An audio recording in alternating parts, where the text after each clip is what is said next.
नीट प्रकरणावरून सरकारला बदनाम करण्याचा प्रयत्न.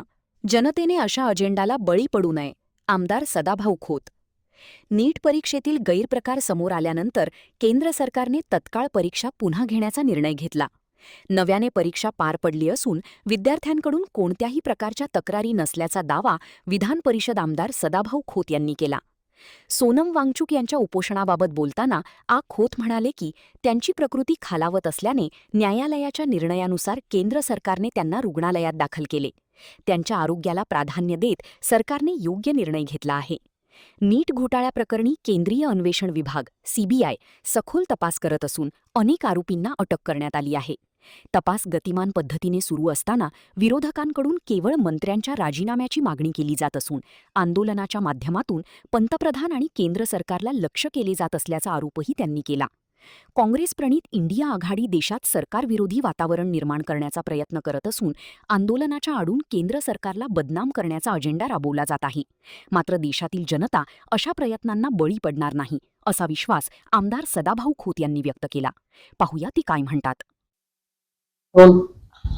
सोनम वांगचुक यांचं उपोषण जंतर मंतर या ठिकाणी सुरू होतं, परंतु त्यांची तब्येत नाजूक होत चालल्यानं केंद्र सरकारनं न्यायालयाच्या निर्णयानुसार त्यांना दवाखान्यामध्ये भरती केलं.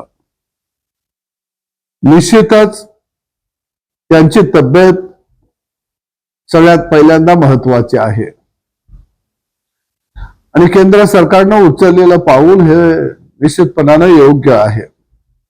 राष्ट्रीय पात्रता व प्रवेश परीक्षा मध्ये घोटाळे झाल्यामुळं ती परीक्षा केंद्र सरकारनं नव्यानं घेतली आणि नव्यानं अनेक विद्यार्थी घेतलेल्या परीक्षेमध्ये उत्तीर्ण झाले.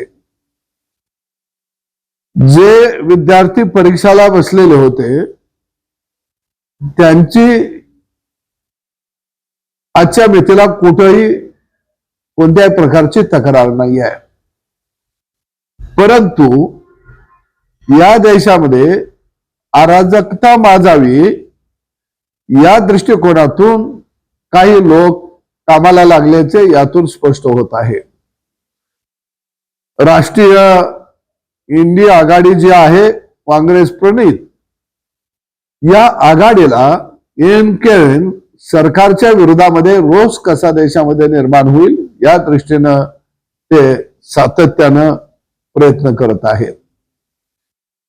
ज्यांनी नीटच्या परीक्षामध्ये घोटाळे केले त्याची सीबीआय अंतर्गत मोठ्या प्रमाणामध्ये चौकशी सुरू आहे. अनेक लोकांना यामध्ये आरोपी म्हणून पकडलं गेलेलं आहे. अजून तो गतिमान पद्धतीनं त्या ठिकाणी तपास सुरू आहे, परंतु आम्हाने मंत्र्याचा राजीनामाच पाहिजे आणि मंत्र्याचा राजीनामा मागता मागता या देशाचे पंतप्रधान यांच्या विरोधामध्ये वक्तव्य खऱ्या अर्थानं या आंदोलनाच्या माध्यमातून सुरू झालेले पाहायला मिळत आहे. म्हणजे आंदोलनाच्या आडोशानं सरकारला बदनाम करायचा एक अजेंडा या आंदोलनाच्या माध्यमातून देशभर राबवला जात आहे. मला निश्चित खात्री आहे की देशातली जनता अशा अजेंडांना भीक घालणार नाही.